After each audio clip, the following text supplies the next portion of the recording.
siyaasiga Cabdiraxmaan Cabdishakuur Warsame ayaa sheegay in siyahayaha agaasimaha Niisa Fahad Yaasiin oo dalka Itoobiya u tagay qorshe ka dhan ah Jubbaland iyo Galmudug. Cabdiraxmaan Cabdishakuur ayaa sheegay in Fahad Yaasiin uu doonayo in ciidan Itoobiyaan ah la geeyo Dhuusamareeb kuwa Kismaayo ku suganna ay afduubaan doorashada Jubbaland sidii Baydhabo oo kale.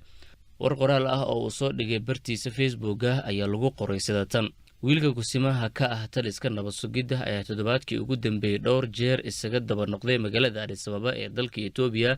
wuxuu kulamo la yeeshay saraakiil sare oo sirdoonka militariga Itoobiya ka tirsan. wiilka wadamo suuq ah ayuu ku raadinayaa in ciidan Itoobiyaan ah la geeyo Dhuusamareeb kuwa Kismaayo ku suganna ay afduubaan doorashada Jubbaland sidii Baydhabo oo kale. dowladda Itoobiya waxaan ugu baaqaynaa inay arrimaha doorashooyinka Soomaaliya faraha kala baxdo. shacabka Soomaaliyeed waxaa dib ugu falan faragelintii qaawaneed oo ay kula kaceen doorashadii madaxtinimo ee 2017 iyo tii maamul goboleedka Koonfur Galbeed ee Baydhabo 2018 ay ka geysteen.